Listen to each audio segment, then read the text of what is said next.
These two were brought to me by a client I refinished the nightstands for in one of my previous videos. She actually attempted to do them herself, and I think she did a pretty good job considering what they looked like before. I don't have a picture of the before, but I know that this one it had been painted. She primed and painted purple. Later, she tried to strip the paint off, but gave up when she realized that the primer had gotten stuck deep in the wood grain. I am totally fine with people painting wooden furniture they own.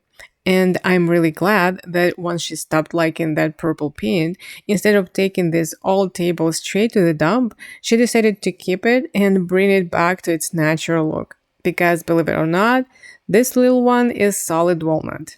This side table was very orange with dark wood grain.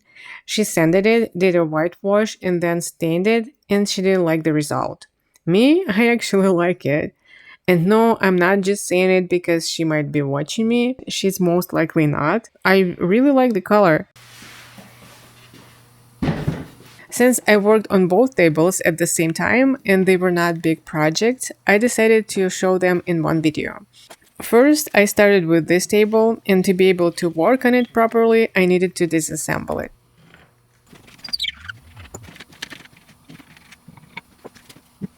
To remove the primer from the wood grain, I'm using a paint stripper and a brass wire brush. It would have been easier if I had a planer.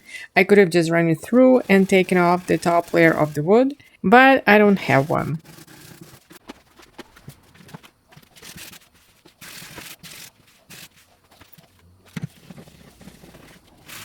The underside of the table didn't look that great. There was still some of the old finish left and the primer, as you can see, so I decided that it's better if I strip the whole thing.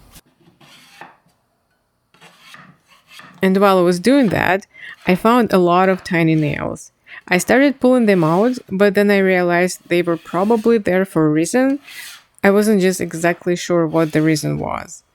I did some Googling, and the only explanation that really made sense was that they might help prevent the wood from cracking, kind of like letting it breathe. But honestly, I'm not sure. So if you know what those nails are for, please let me know in the comments because it's not the first time I've come across something like that.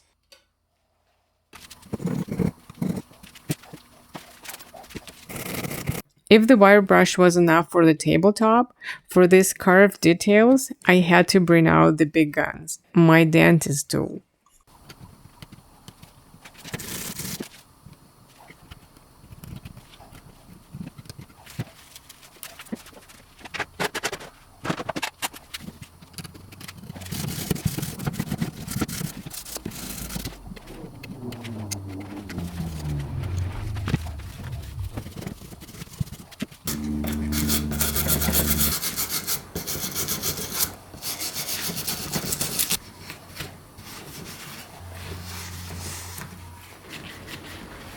After stripping, I sanded the top with 180 grit sandpaper, both sides, and those nails on the underside, they didn't really help sanding, so I had to pull them out.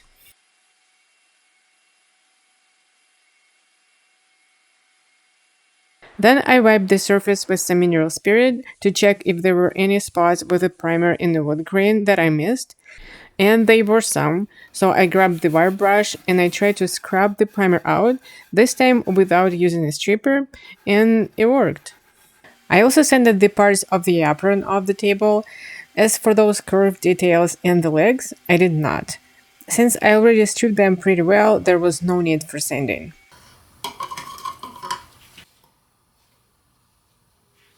My client wanted this table to stay wooden, but to have a very deep dark walnut color. So that's what I did. I stained it in dark walnut.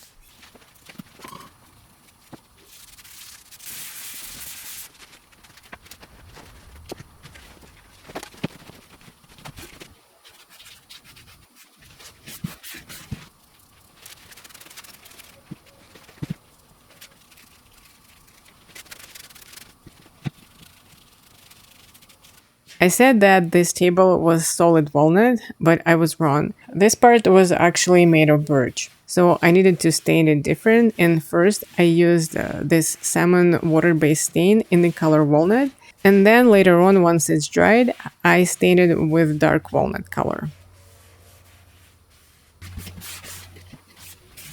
It turned out that dark walnut wasn't dark enough, so I had to use another stain, and this time in the color Jacobian. I applied it 3 hours after the first coat of stain. And this is where my camera died. I went ahead and stained the table, and while it's drying, let's move on to the second table.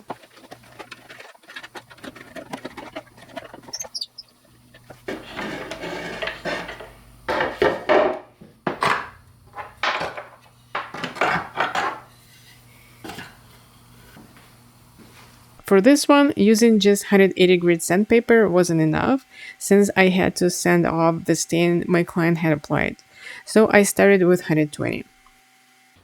Somewhere in the middle of sanding, I decided to try acetone, hoping it might help remove the stain faster. It did work, but it didn't really help to speed up the process because it was taking quite some time to remove the stain, and I would have to sand the surface afterwards anyway. So I moved back to sanding.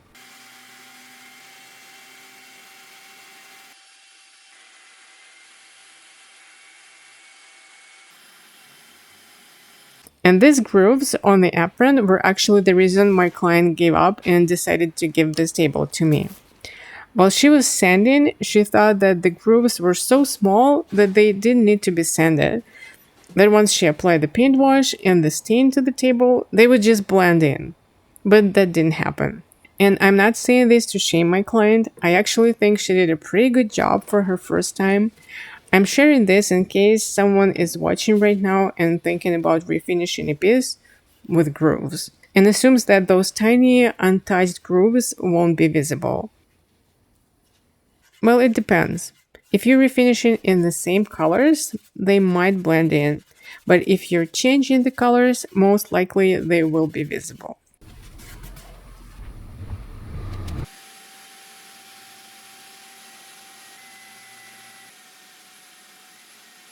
Here's the top, ready for the paint wash.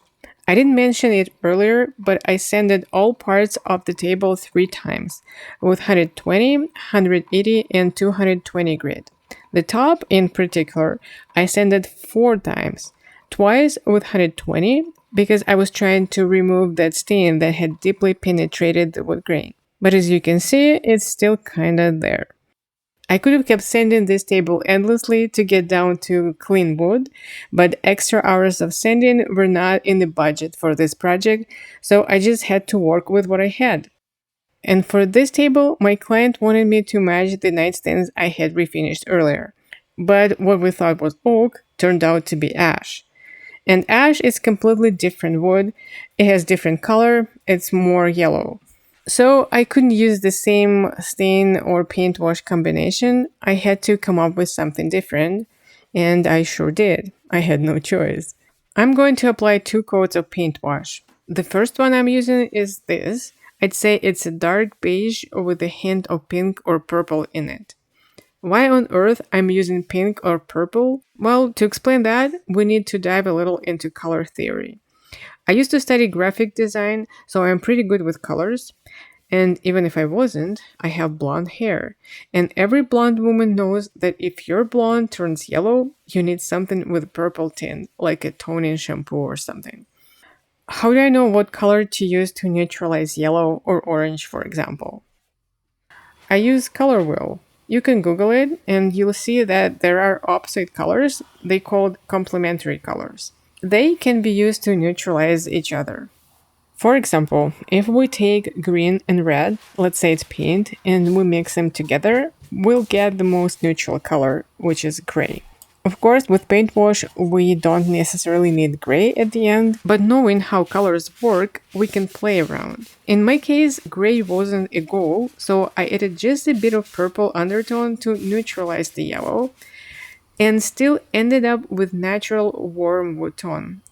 And one more thing I just wanted to say that even if I didn't know anything about colors and wasn't blonde, I'd still be learning from comments to my videos.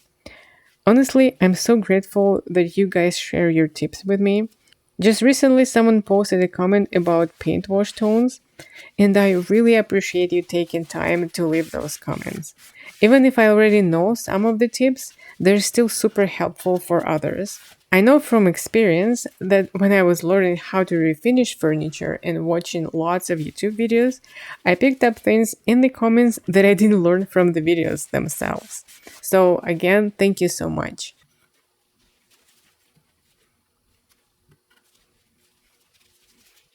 The second paint wash I used, and since now it's getting a little bit more complicated, it was still a beige color, but with a hint of green in it. Because I needed to match the nightstands and they were way lighter, and the table is a little bit on the darker side, I needed, first of all, a lighter paint wash. I also added a bit of green because the top has a little red in there, so I wanted to neutralize redness. Someone might ask, oh, why didn't you just mix two paint washes together and apply them as one? Well, it doesn't work this way. Trust me, I tested it. Before applying anything to the table, I tested different paint wash combinations on a piece of ash I had on hand, and this one was the best combo to get the color I needed.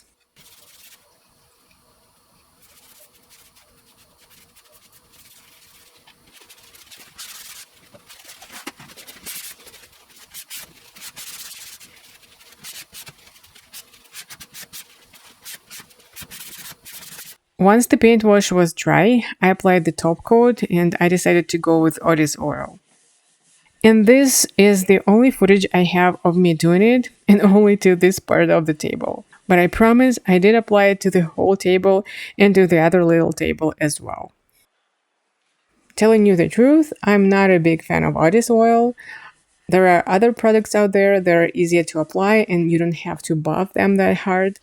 But I bought this one a while ago because my regular oil was out of stock and I have to use it, so I use it once in a while for small projects. And no, I'm not saying that olive oil is bad, it's just my personal preferences.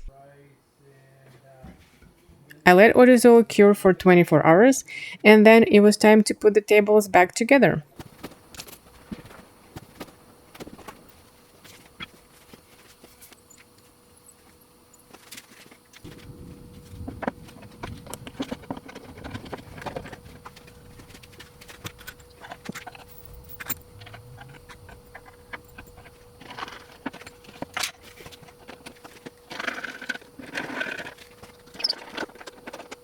Here is a quick reminder of what I started working with.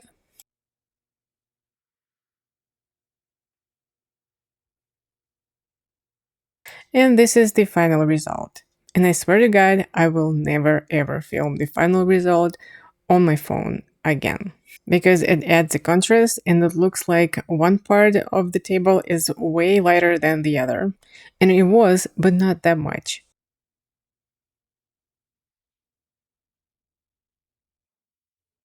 Here go the other table, and honestly, color-wise, I like the before better. But client wanted it lighter, and we might to disagree. So here is the after. That's it for today. Thank you so much for watching.